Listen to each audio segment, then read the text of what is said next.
Hi, my name is Jules Farron, and for my book review and talk, I'm going to be talking about The Invisible Boy by Trudy Ludwig.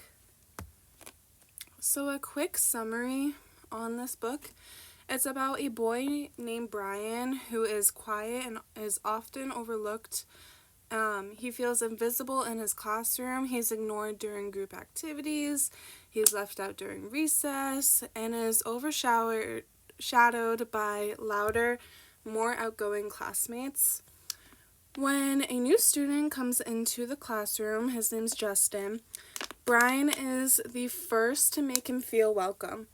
Their growing friendship reveals Brian's unique strengths and slowly helps him become visible to others. As Brian is noticed, included, and valued, the illustrations, you'll see them gradually shift from black and white to full color. This symbolizes his emotional transformation.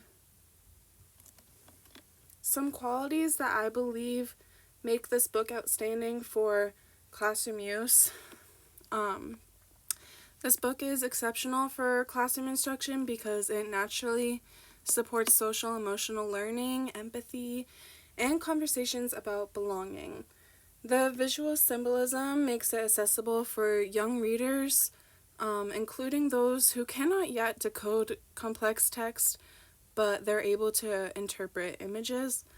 It addresses universal themes such as kindness, exclusion, and friendship, while reinforcing positive classroom behaviors like inclusion and collaboration. Teachers can use this during morning meetings, community building lessons, anti-bullying units, or writing activities focused on feelings and perspectives. It is also extremely useful for supporting students who feel shy, isolated, and overlooked. The genre of this book, it is a children's realistic fiction. It's social emotional literature, and this is also a picture book. Some key words that I have here: inclusion, empathy, bullying prevention, belonging, friendship, feelings, social emotional learning, classroom community, identity, and kindness. For the first critical literacy activity, I have the activity that's called Who is Seen and Who is Not Seen. This is where students could examine how visibility, voice, and power show up in the story. After reading the book, I would ask the students, who has the most power in the classroom and why? Whose voices are heard the most? Whose are ignored?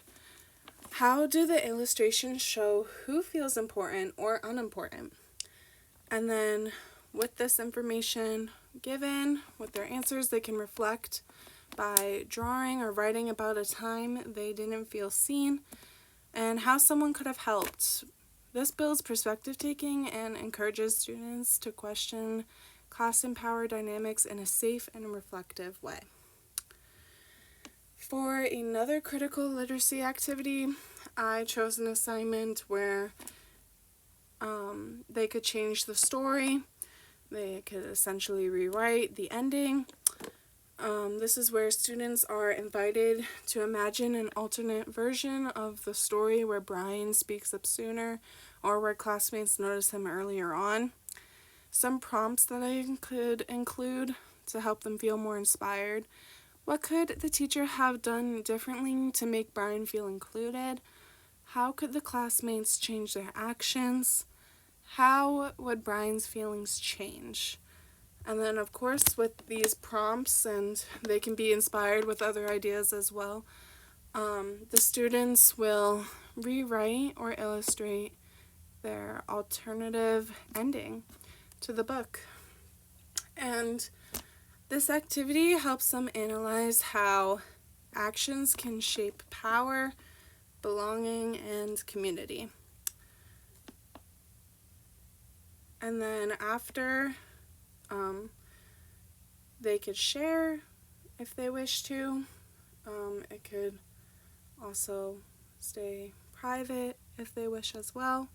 But this is my book review. Thank you for watching.